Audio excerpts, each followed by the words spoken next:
That the original Mighty Morphin Power Rangers may not be in the upcoming comic series. Yeah, like, should the fans be worried? They if they like awesome stories, they should not be worried, because we have something coming up after I've done the book.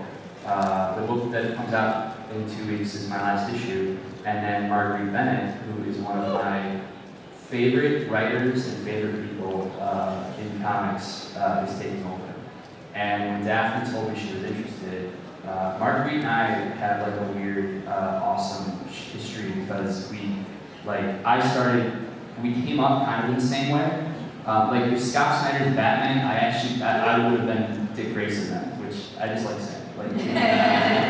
Because I started doing my big DC stuff with him, and then James Tynan came in and did big DC stuff with Scott, so that makes him Jason Todd, which I remind him of all the time when he hates it. And then Marguerite came up under Scott as well. And Marguerite and I have really branched off and kind of done our own things. And James has too, but James is still at DC and does a lot of stuff with Scott. And so Marguerite and I had this connection over kind of shared experience of how we started and what types of writing that we enjoy, the writers that we are, and we've supported each other over the years in a variety of ways. And so when Dafna told me, I called her immediately and I said, here's everything I think, and here's the stuff that I was building. You can have it, you can throw it out, you can do whatever you want with it, but I'm here for whatever you need.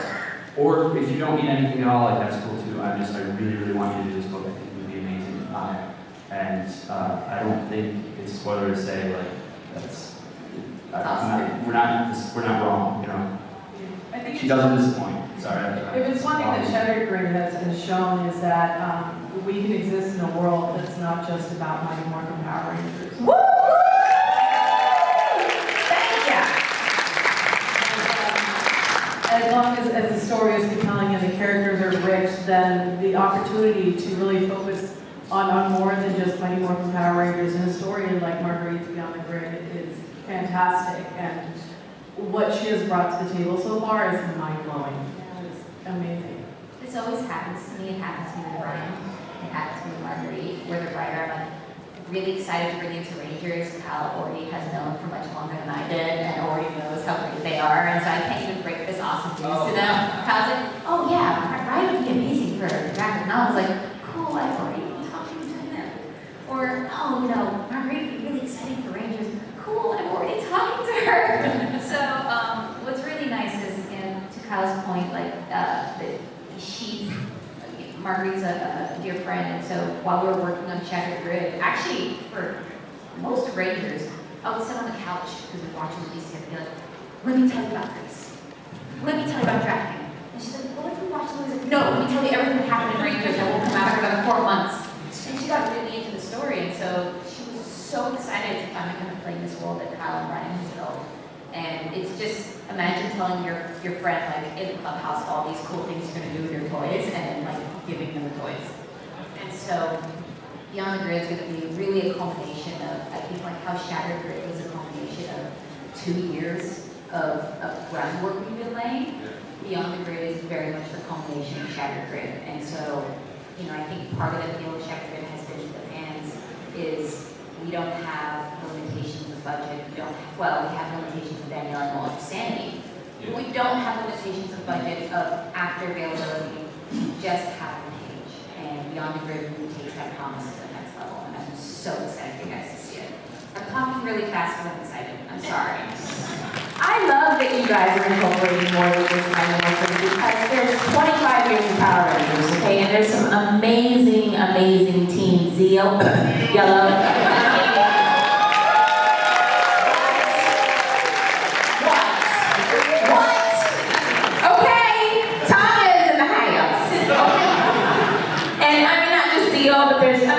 There's Zeo, and then there's, Time Force, and then there's Zeo, and then there's, SPD, and then there's Zeo.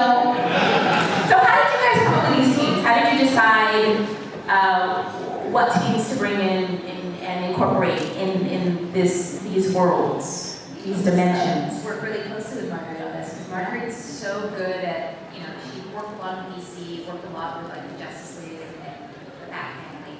So she very much understands how team dynamic works. And so Rangers and team dynamic is very specific. That formula works for a reason. And so imagine you were trying to create that formula for the hundreds of Rangers that have existed before. And we have access to all of them. And so this is sort of our fantasy football version of Power Rangers in a weird way. I know that's what she was absolutely fantastic the way she coached the lineup. She had her group of proposed Rangers, and she had a role for each and every one of them. And again, just an amazing collaboration. And she's like, here's who I'm picturing, here's who I really want, but these are the roles I've assigned to them. Do you have any other Rangers that you think might fit those roles?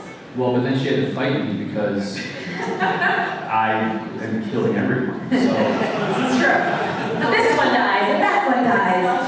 it was like a game of like high stakes poker. Like, and it was like a barter system of trading. Like, I'll give you a Zeo yellow for I don't even know, Jungle Fury red. So, yeah, I don't know, just big. Yeah, it's not a spoiler. I'm making Well, there's also, the Megazords, and who would be in the Megazord, but you want the Megazord in the fight. And so we were really doing this match every single day. But there was a couple of really diehard fans at Power Rangers at Hasbro, I'm sure you guys know who they all are, who were brought up, there's an opportunity here to take another character that maybe we weren't able to do in the television show and bring him to life in a really cool way.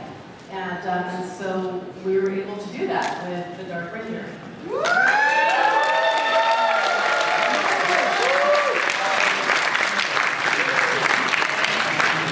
What can you tell us about this Dark Ranger? The audience thinks the Dark Yeah, who do Ranger. you guys think it is?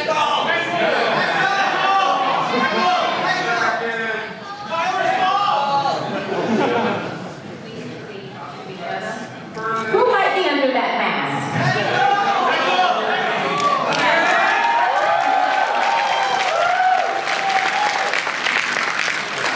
Favorite note from Melissa, the keeper robes are one thing, but Heckle's very stylish, so can we do some sort of combination of the keeper robes and his awesome outfit? And just so you know, every time I have a note, they're usually from an entire team behind me. So it's never just my note, but yeah, he definitely got a little bit of the style upgrade of those keeper robes.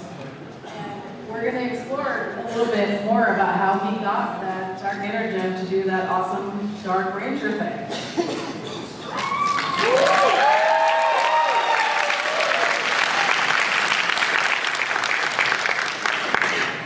What can we say about this one here?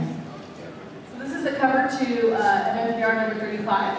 So following Kyle's amazing tradition of every 5 episodes doing a really amazing, something unique, something different that exists a little bit outside the story but adds to the richness of the tapestry of the universe.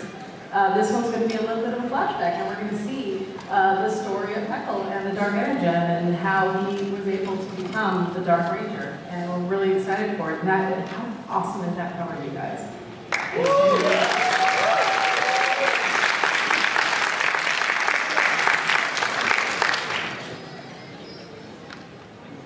Want to know the secret? Okay.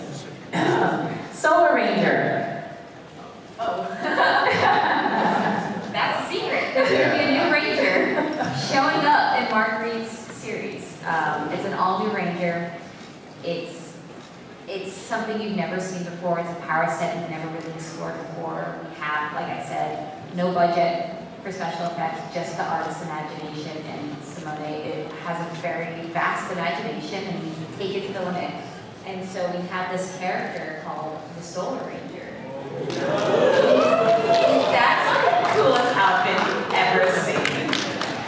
So, true to the same form that we have with our Blue comic books, we really wanted to take the initiative with Marguerite to create a character who was original and unique to this universe. And I don't want to tell you too much about where they are and what's going on. Oh my goodness, it's Heckle himself.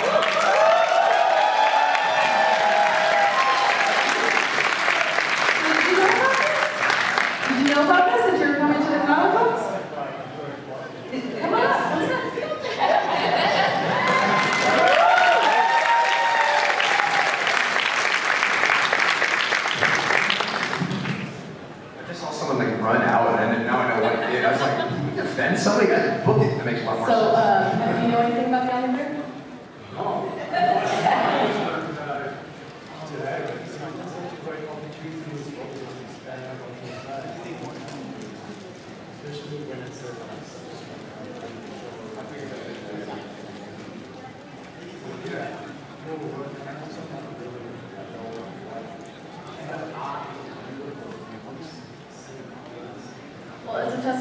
the legacy of the character you created. So thank you.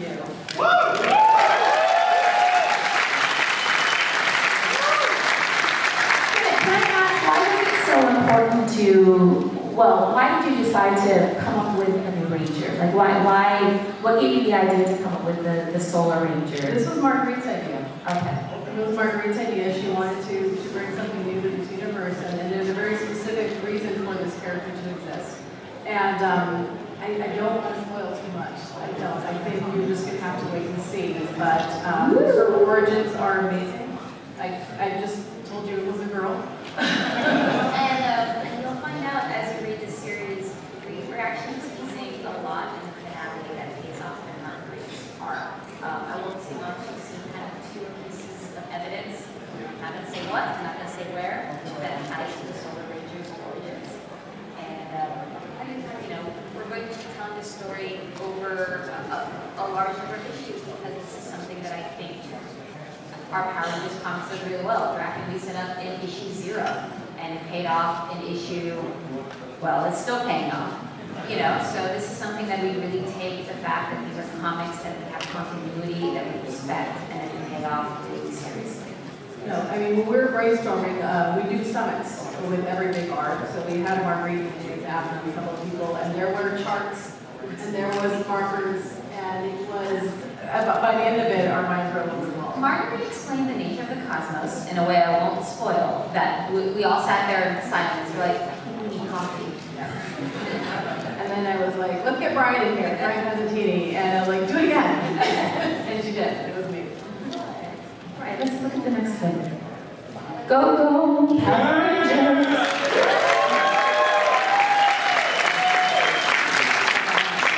Mr. Ryan, tell us about this.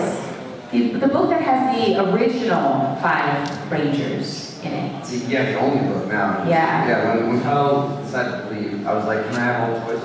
Because I was very like salt about the whole thing.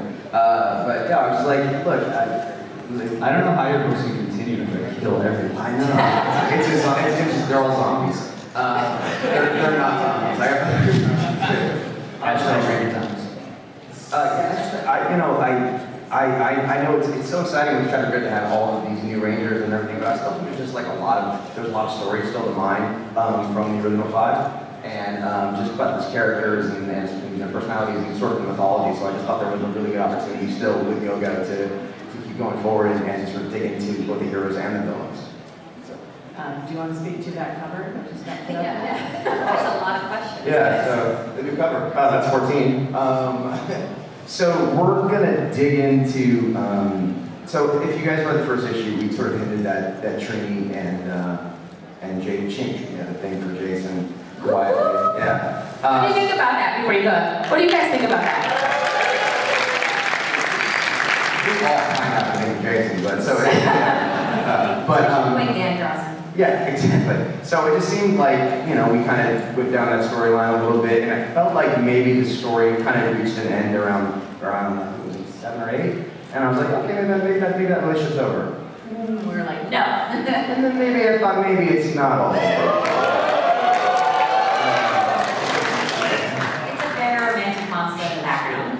She likes a guy in yellow, what can you say? So yeah, the whole color thing is going to be a thing too. I don't want to get into any more about that. I just want to say thank you that the Yellow Ranger actually has a relationship as opposed to just the pink. Exactly pink, man. So obviously this is a very incredible arc. I mean, how do you follow up something like the Ranger Slayer? And I think Brian has absolutely knocked it out of the park with this arc. We can't tell you too much about it, but there is going to be a lot of exploration into who these characters are. The whole idea of young love, first love, unrequited love, and sort of how does that affect the team? Are you better off just friends? Like, it's all of that, you forget a lot of time that these are teenagers, and teenagers have emotions, and they go deep. And so it was really great to be able to pick up that thread of, is it really over? Maybe not. And what really makes a Red Ranger? Is it just color? Or is it something else? And just being able to play with that among all of our cast has been fantastic. And Ryan has been amazing every issue. And I know you guys can't talk about the color thing that you see up there, but I will tell you that it's awesome. The reason for it and what's happening in the story is one of the best ideas that you had. When you pitched it,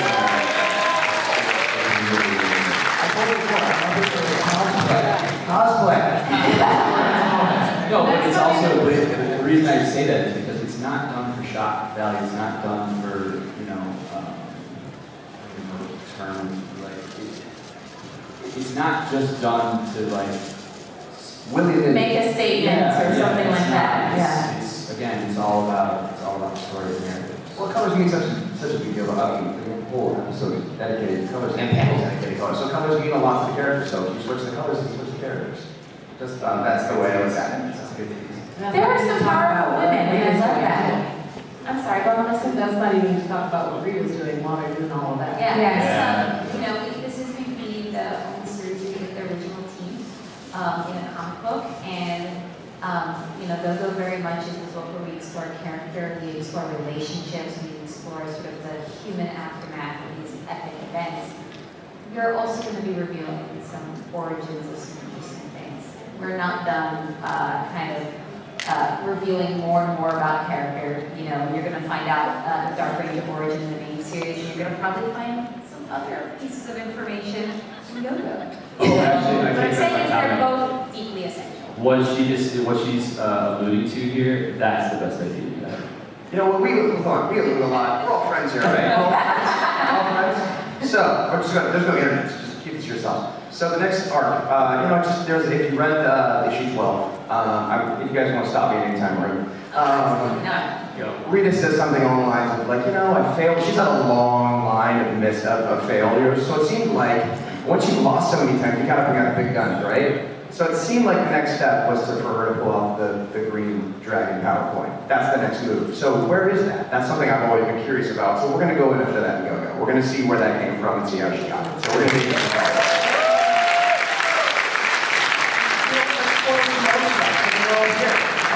we're going on an intergalactic road trip with Rita. I'm going to get her out of the palace a little bit and go see some stuff. We're going to go check out, we're going to go back to some places in that we've seen in Go-Go. We're going to bring a new villain in. We're going to bring a new villain that Eleonora designed, and the minute she designed it, I went back and rewrote what the character was because she did such an awesome job with the character. And it's going to be amazing. Yeah, it's going to be a lot of fun. And my favorite character in this arc, my favorite character is Babu. And if you, I swear, you're going to see a side of Babu. I'm not talking about nudity. I just mean you're going to see a side that you've never seen before, and it's my favorite part of the series. So I hope you guys come along. It's going to be a lot of fun.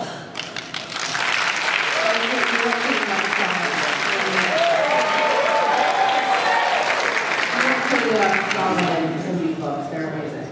I just think that, because I know when people come to my table, they tell me how Tanya, my character, inspired them, empowered them, to see a person of color on television that looked like them, that was a superhero. The fact that you guys had a woman, a teenage woman, teenage girl, whatever, in a red suit is amazing. Like, it really does something to the fans, and it encourages and inspires even through comic books. So thank you. Well, our has always been about inclusion. It's the strength of friendship and teamwork, and I think any opportunity to play with, and again, there's a reason for the colors narratively in Ryan's story, but any opportunity to play with preconceptions about color association within Rangers. Absolutely, I think it's doing something like this. To me, it's a little thing, but it's very inclusive. It's very much speaks to the legacy and what makes Power Rangers so great and makes them Power Rangers. You know, so it's It was something we were really actually excited to explore with the Alpha Grid. Grace was the first Red Ranger, and she lost her team, and Kimberly Darkin has gone through some harrowing stuff, and we really wanted to kind of create this space for these two characters who experience Rangerdom in a radically different way than Tanya, in a radically different way than perhaps Heckle and Magic Defender. Like, we really wanted these characters who experience what it means to be a Ranger from a 360-degree view. in a team, you get such a full facet experience of what it means to be a ranger, what the cost is, and what the reward. It's not just about losing, and it's not just about saving, it's the balance between the two, which I like, to your point, like, I'm so excited that we have the space to tell that story in a really emotional and nuanced way.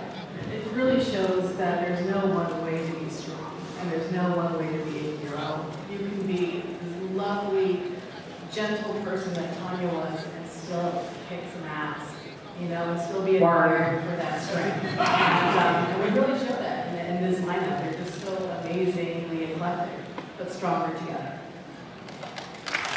I love you guys. All right. This one. What one? The dragon. What is this one here? Kyle, this is the Rangers. Pull it back in. So I'm leaving Power Rangers, but I have one more story that hasn't come out yet. And this one is a really interesting, unique project in that it's an original graphic novel. So this is going to be a 90-page graphic novel that comes out in December. And it's something that I worked on with Jason and Frank. He's consulting on it. And it's a look at a side of Tommy Oliver's life that hasn't been explored before. And because it's very much associated with Jason, and it's been a kind of a passion project of his for a long time, the idea of telling an older Tommy story, it means that even more so than Shattered Grid and any of the books that I've done before, this one is very, very tied to the continuity of the show. It is very much designed as kind of a continuation of Tommy's journey in the show. So there's a lot of unexplored territory there. In particular, because, I gotta be careful what I say, but because of when it's set, and the SPD is in existence. And so looking at, oh, we're showing art, cool. Looking at Tommy Oliver through the lens of a world where SPD now is operating is a direct result and byproduct of his time and all of the Rangers' times as Rangers, right? So it's something that when the project first came up, it took me a little while to figure out what to do here because Tommy Oliver has quite a rich legacy as a Power Ranger. There's been 5 of them, right? But who is he actually? Like, the character, especially at this point in his life, our story is as much about defining who Tommy is and outside of his relationship with the Power Rangers. If that makes sense. I have to be a little worried here with it, but that means his personal life, it means his family life. And the solicit for it being revealed, like a lot of the story actually revolves around the relationship between Tommy and his son. I'm sure everybody wants to know how is it working with JDF? Oh, it's great. This is like my 3rd or 4th project with them. We did that cool, you see the Shattered Grid, the trailer, the film? Yeah. Nice. Yeah, so this has been a lot of fun, and I feel very honored to be able to help bring this story to life, especially because it's, as I said, doing a project like this has been something that he's been passionate about for quite a while. Okay, so here's a question. A lot of fans have wondered, does Tommy end up with Kimberly or Catherine? What do you guys think? By show of hands, how many want Kimberly? Okay, hands down. How many want Catherine? Ooh! Can you spill any beans for us, Kyle? I can. I mean, yeah, only one of those 2 broke his heart, right? Yes, yes. Yes.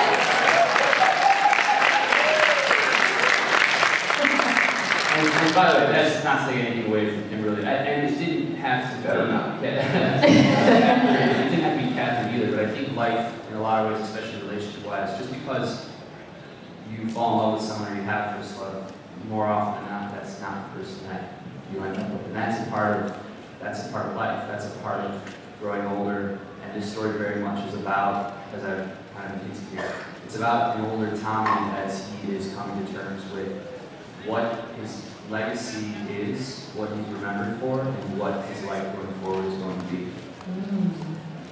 Kim's gonna end up with Matt, so come on. Definitely not something we took lightly. We absolutely wanted to, and we know this is a hot topic with the fandom. Yes. I didn't. That is true. He I did. found out. He did. Yeah. But in this instance, considering where we left Tommy, where we left Kat, and where we left Kimberly, it just seemed the natural road to take. As we grow older, as we grow up, our relationships change, our PR changes, and we think Kimberly did just fine. And Tommy and Kat went through a lot together, so it made sense to keep them together. I love it. Maybe because I love the cat. But but I think it's great. I think it's great. We have about 9 minutes left, so we're going to open it up to questions. So you can line up right about here. Keep them as good. No, get off these questions. We're going to try. Fastest 9 minutes. I also want to give a quick plug too that right after this panel, the 4 of us are literally walking across the hall to which panel room is it? They changed it. Yeah, so it's a special panel room. I don't know why it's special. Because Because you're special. and we're going to do a live edition of the Ranger Danger Boom Room. It's basically going to be like a fireside chat. And it's the cool after party. So you guys should all come there. We can chat more in depth and questions with that time. It's going to be a lot of fun. All right. I'm a little confused about something in regards to Shattered Grid, in regards to Mystic Force timeline. Because in Mystic, with the Mystic Force group, you have Udana joining the main party, but you also have Korak on the bad guy side. Now, granted, I haven't watched Mystic Force in a while, so correct me if I'm wrong, but did Korak turn good before Udana got her powers back? So what I would say is that one of the really cool things about Shattered Grid is, and the first thing I pitched out on the project was that time is broken, and so you're no longer in chrono sync, right? So what that means is that, for example, the Andros and Corona reunion, Yeah. Shattered Grid Dragon attacked he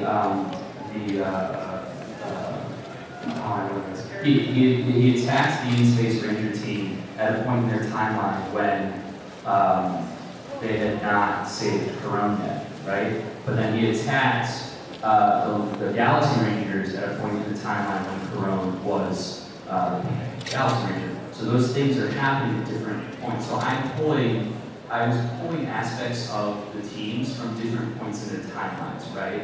So it's not to say that I never explicitly said where we pulled Korak from within this timeline, if that makes sense. We want our cake and eat it too. Huh? We want to have our cake and eat it too. So we want all the sort of like dramatic parts, Mystic Force. Like for example, the Samurai Rangers in Shattered Grid, their story and their inclusion in Shattered Grid takes place after their season, right? Yeah. But the SPD Rangers is happening during their season because who did Brandon play? The Red. Yeah, he is still the Red Ranger, and Kruger, and we're dealing with the B Squad or the A Squad and things like that. Does that make sense? Yeah. Thank you for your question, my love. Shani. For you. It was a great question. Great question. Hey guys, how you doing? I have a question for you. You mentioned earlier at this panel that you wanted to kind of introduce the comic book audience to Power Rangers, because not all comic book readers are Power Ranger fans. Did you, when Morphin started launching, did you kind of evaluate the landscape of comics? In other words, like look at what the Big Two was doing, like what Marvel and DC were doing, just evaluating the landscape to make Power Rangers like come people. Well, from a creative standpoint, because I came right off of doing a lot of books at DC. So for me, Power Rangers was an opportunity to take those superhero kind of storytelling muscles that I've been developing for several years and apply them to the Power Rangers property in a way that really hadn't been seen before. I was basically trying to design Power Rangers to be the really awesome kind of, X-Men and Teen Titans run that I love in comics. They're great, big teen superhero series. And you did an excellent job. What's up? This one's from Ryan. What's up, man? So, quick question. So, obviously, in that slide we saw, Shrink as the Red Ranger. So that would make her one of the few female Red Rangers, and also one of, not counting Hyperforce, the first Asian Red Ranger as well. What was it like being able to know that you're doing something that's very, very important to a very large group of the audience? Terrifying. I can say about asking this question again after you read it, so it'll make more sense. I take this job very seriously, and I never mean to offend anyone in any way, and I probably will at some point. But yeah, there's so much. Like, look at everybody in this room. It's the fan base is so eclectic and so awesome, and the last 3 days have been 3 of the best days of my life, really, honestly. Everybody came by and introduced themselves and told me why you guys love Power Rangers and what how it's impacted your lives. You guys are helping build a book. There would be no comic books without you guys, and you're the reason. We're temporary. Like, we're doing the story. We're all temporary. Some less temporary than others, but I mean in the sense that you guys are the ones who build the book. So the answer to the question, I take it very seriously, and I'm very excited, and I just hope that I continue to build it forward the ways that you guys feel it should be, because you're the ones who decide where this franchise is going. Thanks so much.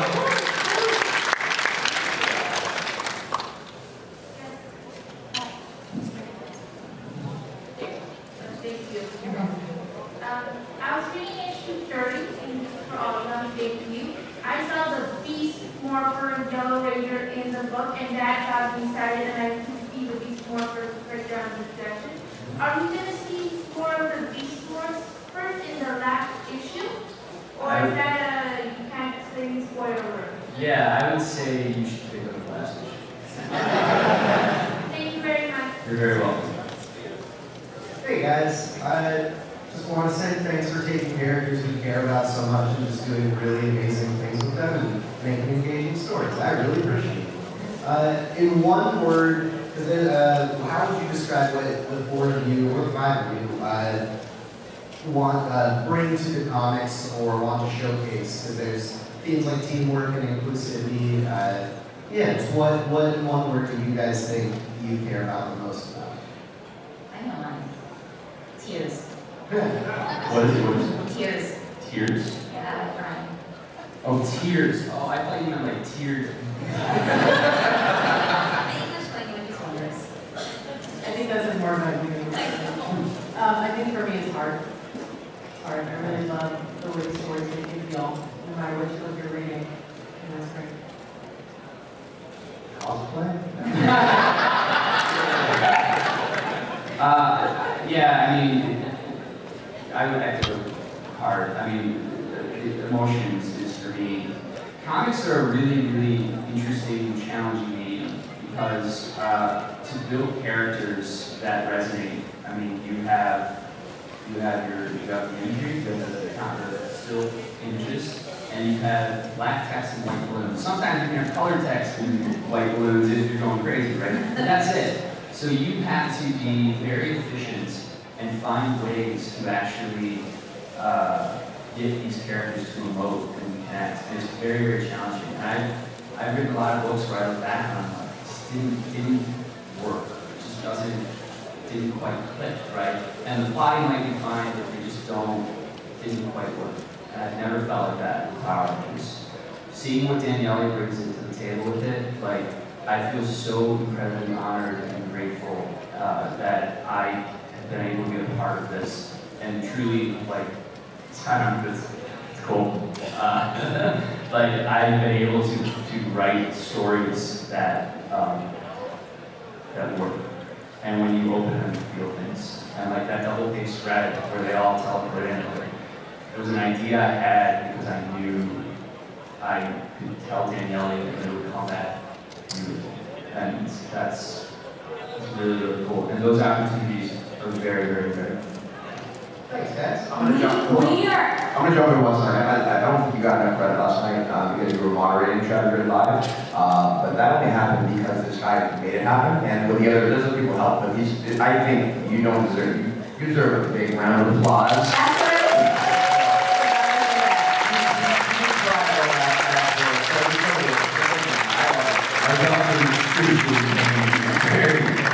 Very weird.